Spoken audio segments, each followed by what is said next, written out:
Great morning, holy brothers!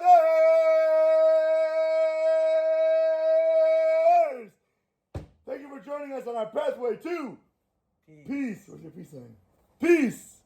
And if you're following along inside the Garden of Peace, we're on page 95, and today's lesson is called Manly Men.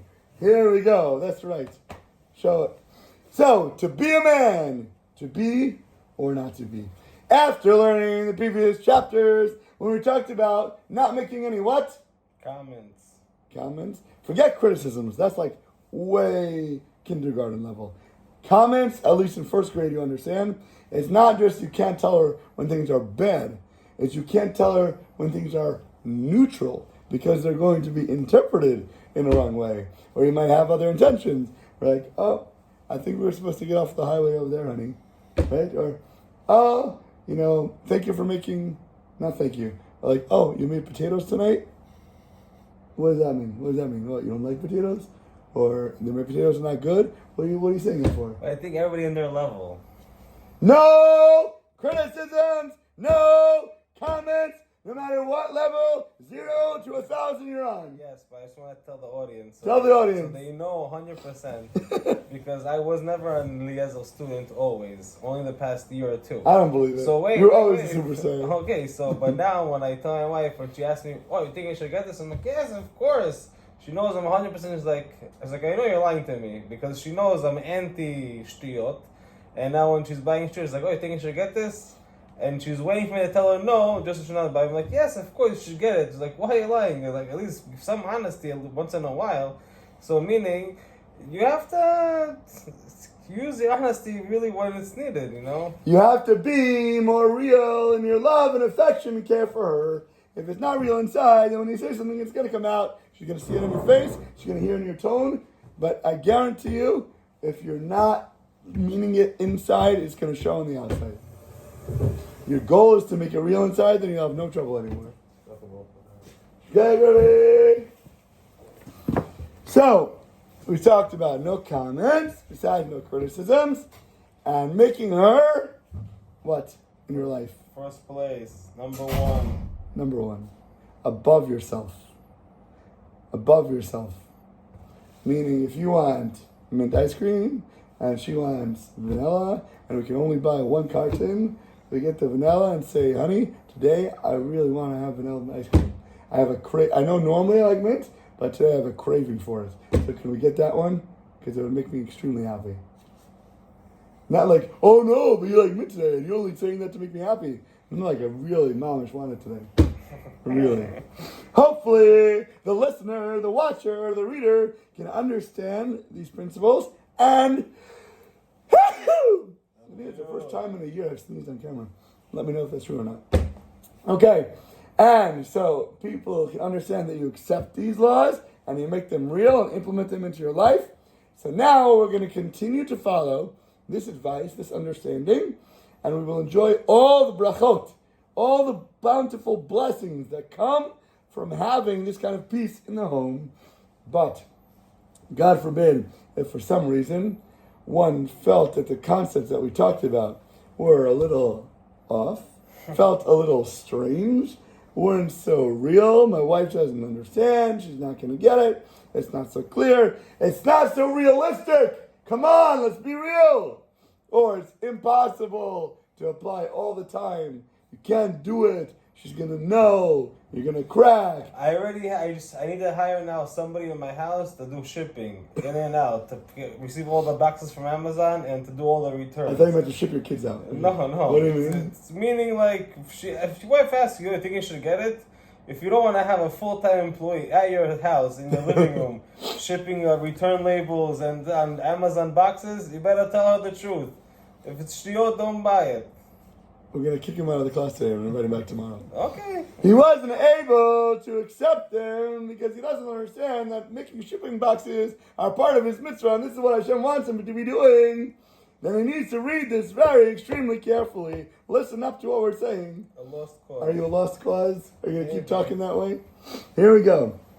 I and Rabbi said has coupled countless couples before. He's counseled them, over many years, many days. People call me all the time with questions. When they're in trouble, what do I do? Help me out. And in the course of this time, Hashem has blessed us in His great mercy to find in our holy Torah, in the Bible itself, a wealth of instructions for peace in the home, which you can look at and guide your life by. On the whole, these instructions have worked wonders and have been effective even for couples who are literally on the brink of divorce, writing up the documents, having all the lawyers, with zero hope of saving the marriage. You think you're so far lost and there's no way to come back? I guarantee you it's not right. But on the other hand, there are sometimes people, you can talk to them until they're blue in the face and they don't want to hear it. It's not going to help. They're not willing to put in the work. They don't want to be a man in the relationship. All they want to do is take from the woman, and they become women themselves. And you try. You're pointing at me. I'm not. I said in general. I didn't say anybody's names. Your hand is right at me. I'll do it this way instead. Sometimes people are not ready to hear what they need to hear. Sometimes they don't want to work on themselves. They don't want to realize they have arrogance. They don't want to realize they have anger. They don't want to realize they have haughtiness. They don't want to realize they have selfishness in their lives, and that's dominating them. And they're just not ready to make the change. It's not them. It's people have anger, not because they're angry, because they sat in traffic, because they got the wrong order, because a lot of things. Okay. These are things that you have to overcome every day from the beginning. Okay, let me tell you something, holy brother. Not everybody's Eliezer. Let me tell you something, the holy holiest brother. When people sit in traffic, you can have a response. The response, you are not triggered by your emotions. If there's something inside of you and you're super angry, or you're mad at somebody, or upset at what your wife said, then when you sit in traffic and all of a sudden nobody's moving, you're going to explode. If you've just won $1 million, or you just were with your wife last night, or you just said something amazing, and you're sitting in traffic, you have the biggest smile on your face. Because your life is amazing, and you just had phenomenal occurrences, or you just won the lottery. Wow! Who cares if I'm in traffic? This is amazing! Do you know what's going on today? I can't wait to look forward when I get to there. Okay, I'm in traffic. Beautiful. No problem. That is not going to affect my life and my happiness because of the simcha and the joy that I have inside of me. Dude, that's going to brush right off. I agree with you. You said No, people get triggered. I'm already understanding, and clearly my vision is that everything that's surrounding in my life, Hashem put it there as a puppet. But to be just like I'm a puppet in other people's life, there's no but. There's a but. There's 10,000 people watching. There are many buts. There's no a but butt sitting in this seat, butt sitting in this seat. No, there's no but. Everything in your life, Hashem puts it to test you and to see how you're going to react to Therefore what? Therefore, no, I'm just saying general, when you're talking to 10,000 people over here, you have to explain really correctly that when they're angry or they're jealous or all these things, it's not, oh, he was born angry. No, everybody's born happy. But the whole point is that these things you have to overcome on a daily basis. That's 100% correct. Nobody's born with it, and you're going to be tested with it. I agree with you with all that. However, the beginning of your statement said, no, but if they're in a situation that makes them angry, you have to understand they're going to be angry. No, okay, but not I disagree completely. Not angry, okay, but I'm saying not angry at your wife. I'm just saying at the end of the day, every day is going to bring their own If you have anger inside, it will come out when you're tested. Yes, of course. So we need to work on eliminating the anger within. Of course. If you're angry, that means you're not satisfied with the Hashem's results. Or you're selfish, or you're saying that this shouldn't be in my life. You think you're better than God, and I shouldn't be stuck in traffic, and that person shouldn't have said it to me, and I am above God. That's what you're saying when you're haughty. I didn't say that for myself. When a person says that, that's what they're saying. I don't deserve to be in this predicament. These people shouldn't be affecting my life. Who are they to be in my road right now? That's when the road rage comes out. Okay? Are we on the same page? Continue, yes. So, there's also a pattern that we notice. The Rabbi says while he was writing this book, after he completed a chapter, he would give out a few copies to married men, and he would wait for their feedback. The vast majority of them were very deeply influenced by the words. And they said what they learned changed their lives so dramatically and almost completely turned it upside down. Others, however, were not at all touched by the words. They listened to a lesson and it didn't have any effect on their soul. And they continued their lives as if they had never heard these lessons before. And they even complained to me and to Rabbi about it. What are you talking about? I hear what you're saying. Fine, I have to work on my midas. I can't be such an angry person. But what about my wife? What about the woman? How about some words of wisdom for them? Why can't you have some instructions to give to them when they're not behaving? Why can't they ever change their lives? Why can't they not talk that way to me? Why can't they not leave stuff out on the floor and all of a sudden it's my fault when they're doing something wrong? What about them contributing to the marriage? Why don't they have to go to therapy? When are you going to teach women how to act? Why are you only talking to men all the time? And somehow they completely missed the boat. They missed every point we were trying to teach and to put down on paper. Here's one example of a guy who came to the Rebbe. A man came to him for advice because he was having some problem, some trouble at home with his wife. Not you, it was somebody else. He told me what a good husband he was. He literally went on and on and on. How helpful he was, how good he was to her, all the things that he buys for her, so on and so forth. And the husband even claimed she didn't do enough. In his opinion, all the problems in their marriage was her fault. Because she was lazy, because she talked back, because she didn't appreciate what he did. And while Rebbe was listening to him, he thought to himself, they'll advise him, come, read some chapters, listen to some lessons of the Garden of Peace that were already completed.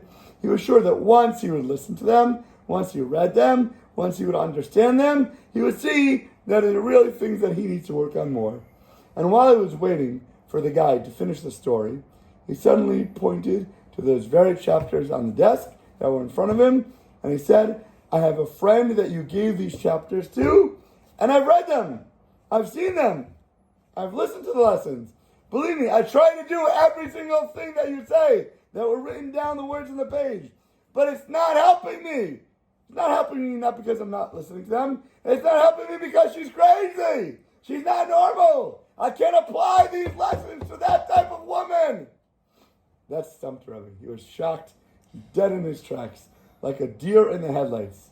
He said, if he read the chapters, and this guy still believes that the responsibility for peace in the home is laying with his wife, and he's not taking responsibility for what's wrong with her, and he was waiting for her to make changes, what more am I going to say to this guy? What can I tell him? If he's already read the book, he's already listened to lessons, but he still has this in his mind, I blessed him. I said, I wish you the best, and literally sent him out on his way, out of his door. Was that guy the same guy that was thinking that if his wife tells him something, he should just imagine that she has some disorder or something? Definitely not. No.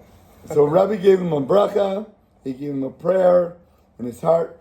Hashem should open his eyes, open his mind, and please bless him with a level of understanding that would be good for him. That was it. That's how we left that conversation. Can you imagine the guy who's changed hundreds of thousands of lives with his lessons, with his books, sees a guy and he's like, he doesn't know what to say to him? What can you do? Part of his plan. The story is not over. So, as would have it, divine providence and arranged for the same exact guy who was in the rabbi's office to go home and tell the wife in the name of the rabbi that he said she's got to change. She's got to be better, or else they're done. He came home with the understanding that since the rabbi didn't tell me I have to change, since the rabbi listened to my words, when he sent me off, it must be that he was masking. It must be that when somebody's silent, it's as if they're agreeing. Right? What do we say in Hebrew? Halakha? What is it? Say it again? You don't want to be on camera. Silence is an agreement. So he thinks that, well, the rabbi's on my side. He's in my corner pocket. He's in the corner of my ring, ready to go when I'm punching my wife out. enraged in a fit of fury. The woman, called up the phone and called the rabbi almost immediately. She's like, "What, are you crazy?" So she spoke to one of the rabbi's secretaries and told him what her husband told her and how she was so angry with what she heard, and the husband now is threatening her. The secretary said, "I don't know what the rabbi said to him, but I guarantee you it can't be what your husband's saying to you. I've been with him for many years, and it can't be so." But he was willing to swear on the Torah scroll that the rabbi did not say such things. So he told her that anybody who knew me and knows the rabbi would never say such a thing, and God forbid to say it in a negative way about a woman. Forget about it. If she wanted, he would put her through to the rabbi and get him on the phone when he was around so he could speak to her directly. And finally, when they did, the rabbi said to her, "You know your husband. You've been living with him. Do you believe your husband when he said that I would say such a thing? You know what he's like. There's no way that he would say that I said that, and if he did, there's no way he was telling you the truth. There's many times in your life when you've confronted him where you probably know he's lied to you already. So if he said that about me, please understand where it's coming from because of the person you know that he is." In the ensuing conversation, this wife told the rabbi all about how he constantly makes negative comments to her and he constantly torments her, and in exact contradiction to all the rules of peace in the home that were written down in the lessons in front of him, which he claimed to fulfill to the letter of the law. This guy was a blanket, straightforward liar. The same way that he went home and lied to his wife, the same way he lied in front of the rabbi to his eyes. He said, "I've done your lessons. I listen to them, I learn them, and I live them. And it's not working." And she's on the phone saying how chutzpahdik he is, how berating he is, how abusive he is. You think he's listening to those lessons? He's not implementing a word of what you've written down, of what you've told him. This made the rabbi realize that there was a significant minority of men who somehow were not getting the messages and not understanding the lessons, even though they've read them. They weren't doing anything. So he sat down and taxed his mind in an attempt to understand why the heck this was and how in the world it could be if people hear it, but it's not getting through to their thick skulls. What was missing? Something must have been lacking.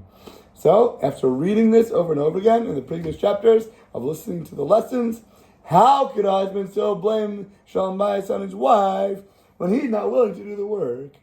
So, all of a sudden, an epiphany. A light bulb went off. Hashem helped him to understand. Those husbands must have lacked an understanding of what it means to be a man. Simple definition they couldn't get.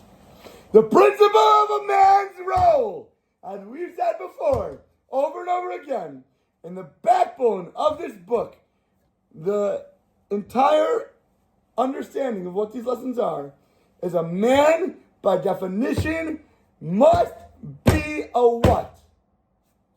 Say it, please. A giver. A giver! Bottom line, end of the day, a man and a woman are created, two totally different beings, two totally different entities. If a man is not the one who's the giver in the relationship, he will never understand what it means to be a good husband to his wife. That's it. If you're looking to take, if you're looking for compliments, if you're looking for her to give you everything in the relationship, you're going to be not a man. You're erasing your identity, and you're putting on a skirt when you wake up in the morning.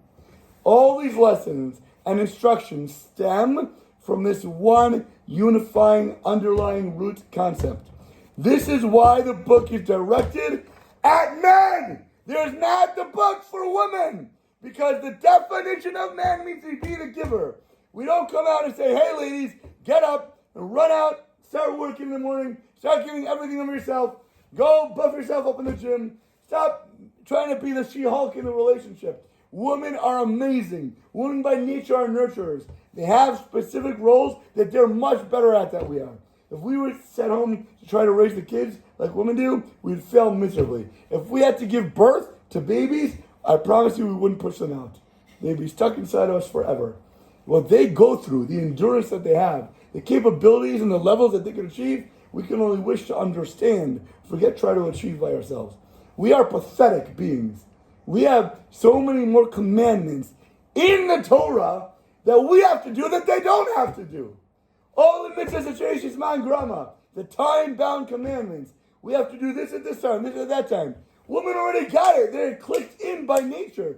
They are bound. They have periods. Everything is cycled. They understand. They're in tune with it. We couldn't understand what the heck is going on. We have to have so many laws just to keep us on track, to try to get us up to the level that they're at to begin with.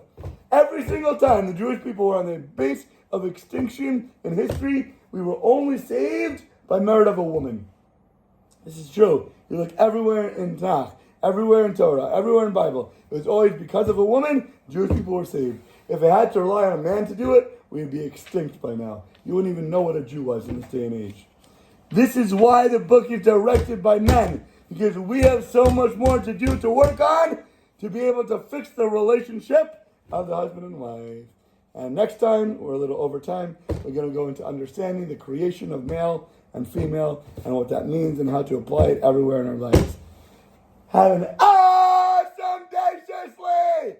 Amazing rest of your day. Dun, dun, dun, dun.